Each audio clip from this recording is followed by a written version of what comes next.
চিকিৎসার গাফিলতিতে মৃত্যুর অভিযোগ নতুন নয়। রাজ্যের একাধিক সরকারি হাসপাতালের নাম উঠে এসছে সংবাদ শিরোনামে। এবার সেই তালিকায় নয়া সংযোজন ফাঁসি দেওয়ার গ্রামীণ হাসপাতাল। রোগীর মৃত্যুকে ঘিরে বিক্ষোভ রোগীর পরিবারের সদস্যদের, উত্তেজনা ছড়ায় হাসপাতাল চত্বরে। মানে ডাক্তার নাই, এক নম্বর কথা হলো এখানে ডাক্তার নাই। এত বড় একটা হসপিটাল, একটা ডাক্তার থাকা দরকার। এতগুলো যে পেশেন্ট আছে, পেশেন্টের ইলাজ হওয়া দরকার, কিন্তু শুধু একটা ইলাজ এখানে যে আসে মানুষ ইলাজের জন্য আসে, ইলাজ নাই। আসলো বাস একটা স্যালাইন লাগাই দিল, এগুলো পেশেন্টকে যার ডায়রিয়া হয়েছে একটা স্যালাইন লাগাই দিল। স্যালাইন লাগা দেওয়ার পর কোনো নাই যারা করে, মানে এগুলো সিস্টারগুলো করে। মানে ডাক্তার এখানে থাকা দরকার যেন একটা ইলাজ হয়। জানা যায় গত দুদিন আগে কালুজাতের বাসিন্দা মোহাম্মদ তামিজউদ্দিন শারীরিক অসুস্থতার কারণে ভর্তি হন ফাঁসি দেওয়ার গ্রামীণ হাসপাতালে।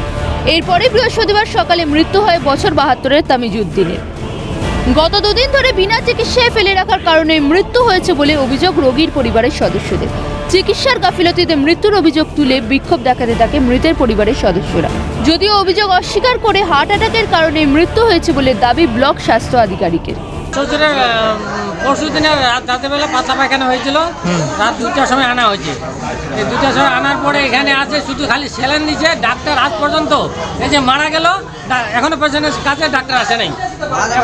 এখন আমি আসলাম, বললাম যে পেশেন্ট আমার খুব ছটফট করে, ঠিক আছে 3 দিন লাগবে ঠিক হইতে বলে। আমাকে বলতেছে 3 দিন লাগবে তোমার ঠিক হইতে। আমি বলছি না, আমার শ্বশুরের পেশেন্ট ভালো না, আপনি এফআইআর করে দেন। তখন আমি বললাম আধা ঘন্টা সময় লাগে দিল খালি শুধু লিখতে। এখন আসলো যখন মারা গেল তখন পেশেন্টের কাছে আইছে, ওরা কোনো চিকিৎসা করে নাই। চিকিৎসায় গাফিলতি ছিল। চিকিৎসার গাফিলতি। একটা আজকে পেশেন্ট মারা যায়, কালকে উনি ভর্তি ছিলেন এজি নিয়ে, বয়স্ক পেশেন্ট। তো আজকে ডেথ হয় ওনার। তো এরকম কোনো ব্যাপার নয় যে নেগলিজেন্স বা এরকম কিছু নয়। এজি নিয়ে ভর্তি হয়েছিলেন, সাডেন কার্ডিয়াক অ্যারেস্ট বা কার্ডিয়াক কন্ডিশন আন্ডারলাইন কিছু ছিল, তার জন্য সাডেন ডেথ ওনার হয়েছে।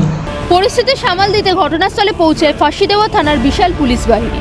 রাজ্যে প্রতিদিন কত মানুষ মৃত্যুর কোলে ঢলে পড়ছে শুধুমাত্র সুচিকিৎসার অভাবে। যেখানে সাধারণ মানুষের ভরসার জায়গা সরকারি হাসপাতাল, সেখানে কেন এই অবহেলা? এইভাবে আর কতদিন চলবে? উত্তর চায় বাংলার মানুষ। পিকাই ঘোষের রিপোর্ট, ক্যালকাটা নিউজ।